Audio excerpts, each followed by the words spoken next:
Good morning, everyone. Hello everyone.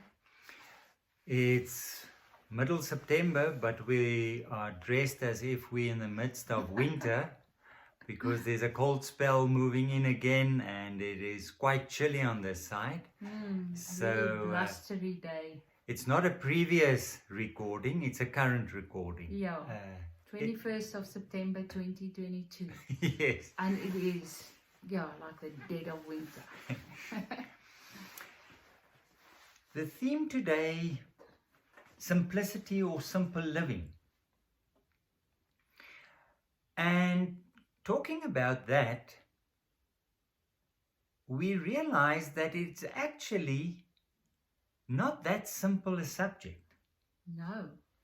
And that what we are talking today is in all probability only laying the groundwork for future talks as well, in terms of more practical issues and so on. But today, just touching on the issue and the importance of simplicity. And how difficult it is in our culture and our day to actually live simply. Yes. Like we experience, we really struggle to do it. We really struggle to simplify our lives. And how does it play into our spirituality? I think that's the one you were answering in Afrikaans in a very, very long way. So I think we must go that route again. I thought we must simplify. Okay, let's see. No, you're catching me off guard now. That was your department. Okay. Often our possessions, and initially we focus a lot in our talk now this morning on possessions, but it's wider than possessions and what we own and what we accumulate, but focusing on possessions. Yeah, maybe let's say what do we think a simple life is? Living with simplicity. So I think for me personally, it means to simplify in terms of possessions. To not have so much that it takes up so much of your time to be busy with those things and to accumulate even more. But it's also simplifying your days in terms of activities, of what you fill your days with, simplifying what you eat. What else?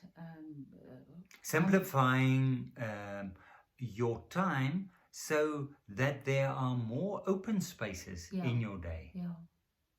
So that it's not jam-packed. Yeah. From one meeting to the other, from one activity to the other. And one obligation to the other. Yeah. So those are all important. Okay. So why is it important in living contemplatively? Why is it one of the cornerstones of living contemplatively?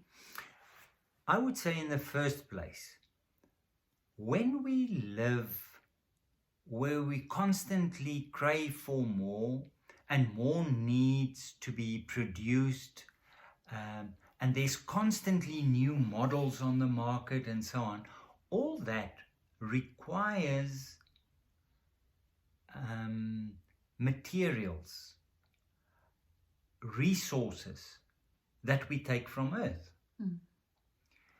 And if we all live the American dream, and that we've said on a previous occasion, or maybe more than once, because it's so important. If we all live the American dream, this one earth that we have doesn't have enough resources to create the American dream for all of us.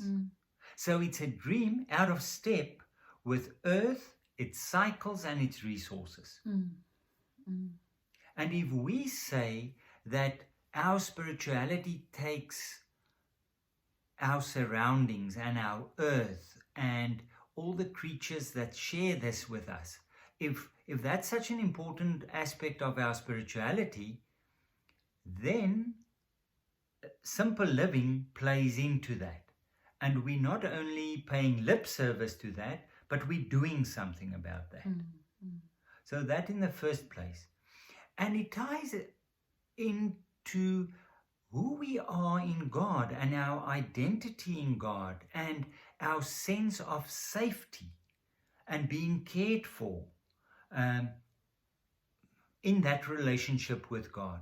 Because so much of our possessions, if we really look at it, it comes out of a sense of fear and scarcity. If I don't accumulate enough, I won't have security for old age. And it also ties in with a sense of identity. Who am I? Because it's amazing how we judge people according to their earnings, the vehicle they drive, and the house they stay in. And where that house is. Yes. So there's a sense of identity around our possessions. And if we really say, if we really have a sense of who we are in God and how we are taken care of, there's nothing to prove, nothing to protect, and nothing to project. I don't have to drive around in the smartest car to project success. I don't have to do it. But that means that you are going countercultural. And counterintuitive. And counterintuitive, because you were raised in this mindset of providing, achieving success, climbing the ladder. So we are programmed that way, and to not do that is very difficult. It's almost like you are fighting yourself constantly, or finding that you slip back into that mindset.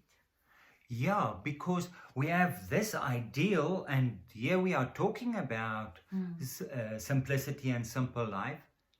And the truth of the matter is, constantly I find myself judging my success or evaluating myself according to other standards, cultural standards. And that's leaving me with a sense of insecurity or inferiority or whatever. So it's a difficult process, and for that reason, so part of our spirituality. We have to really live out of this sense of who we are in God and being taken care of. And I think it's important to state that it doesn't mean that living simply is living with the idea of scarcity or scarcity mentality, or that it's a life of deprivation. That it's a life of deprivation, or that that yes, I don't know what I want to say now, but so it's and that it's not necessarily an easy life. To live simply is not necessarily easy.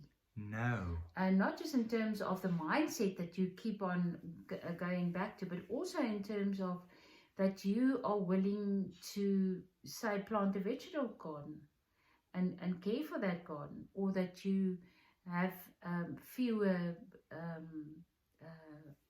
tools, or that you so it doesn't make it an easy life. No. Just because it's simple. Because one of the big challenges in living simply is that you're not living on autopilot. It's not, well, the new model is out, I'm buying the new model. It's a life of discernment, of constant discernment. It's a mindful life. And a mindful life asks something of us. It's not sleepwalking. It is a life where you think and contemplate about your decisions.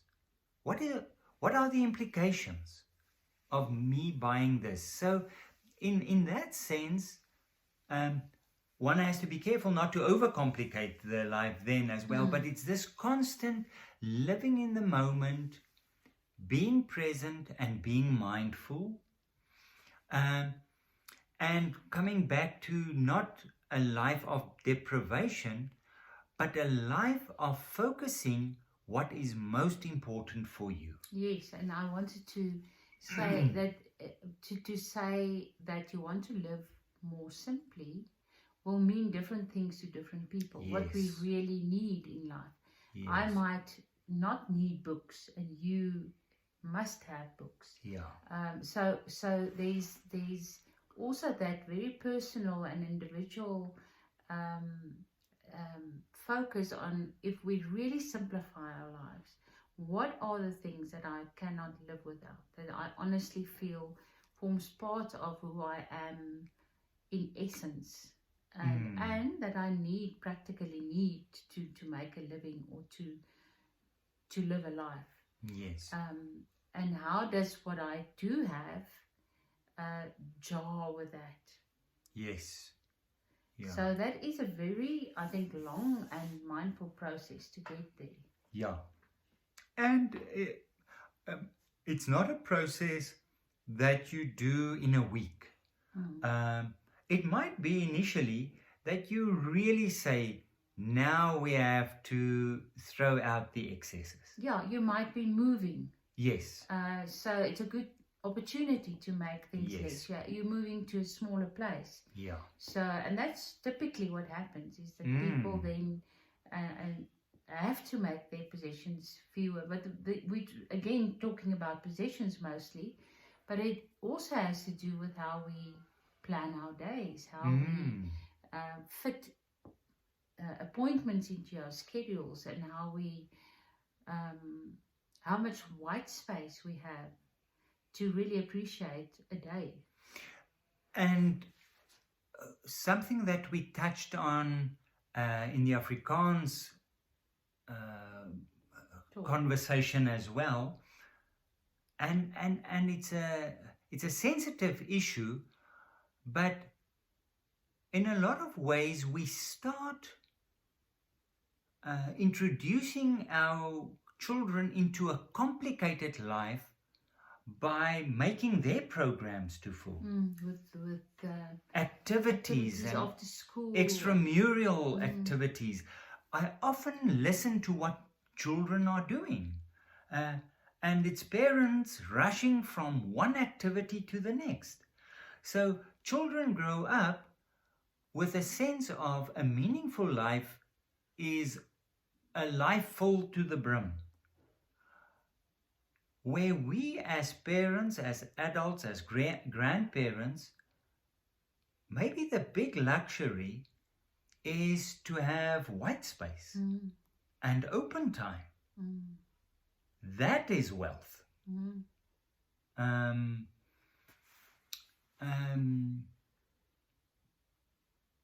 Nathaniel, the artist, says his grandma used to say, being really grand is to be able to take a nap in the afternoon. Then you've arrived. Then you've arrived. There's so much wisdom in that. Then you've arrived. Yeah. And we don't actually think we can afford to do that, or spare the time to do that. We are so pressured with due dates and obligations. So how to get there? And you can there's a range from absolute minimalism to really hoarding. And somewhere in there you'll find what feels to you like a balance, like where you feel you are enjoying what you have, and what you have is not possessing you. Yes, because that's what often happens. Having a lot of stuff entails paying premiums on them, whether it's insurance, down payments. So we often hitched to our debt. It means taking care of them, maintaining them, replacing them.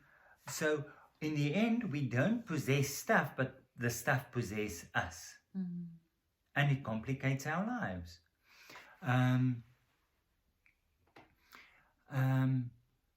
So it's really, I would say in the first place, making a decision that I want to live a simpler life. Yeah. That is more, and when we actually talk of a simple life, we're talking about a life with deep meaning. On many levels, it's a life of deep meaning and being in touch with the core issues of life, and living relationships. It also has to do with traveling light, with feeling freer. And of course, it has that element of having to trust. Yes. Which for our egos is a very, very scary place. To really trust that we will have what we need. Yes, that's so important. And there's that lovely prayer in Proverbs 30, where we read, I don't want to go hungry so that I steal from people. But I also don't have so much that I'm saying, God, I don't need you. Yeah. I'm self-sufficient. Yeah. But give me just enough. And every time I read that prayer, what fascinates me is, if I'm praying, give me enough, how will I know when that prayer is answered? So that prayer is asking more from me than what I'm thinking of asking God. Yeah, and it's scary because what might be enough might not feel enough for me. Yes. I might want more. And it's asking of me to look at my values and what is enough for me. What is enough? And that's what it's all about. So in all probability, we're going to have more follow-up talks on these issues. It's such an important issue. It's also a very important and a pressing issue for us at this stage. It has been for a long time, but we've said enough is enough. Enough is enough. Enough is enough. Now it's really time to do something about it. We've moved here to Barrowfield with too much. We have to scale down. It's part of our spirituality. We feel bloated. And heavy on the earth. Yes. And if something should happen to us, then the kids will sit with a huge problem of sorting out everything that we're leaving behind. So we'll have follow-up talks on this, even if it's for our own sake, to help us in sorting this process out. How to do this. And how to simplify our lives, and just sharing our discoveries and insights with you. But just to start and say, I want to tread lighter. My footstep must be lighter on earth, and my relationships must be deeper. And I want to have a deeper sense of who I am in God. So all these things tied up, and just to long for that is a start. So we're on this journey. It will be nice to hear feedback from your side, and good luck with that. Have a lovely week, everybody. See you next week. Bye-bye.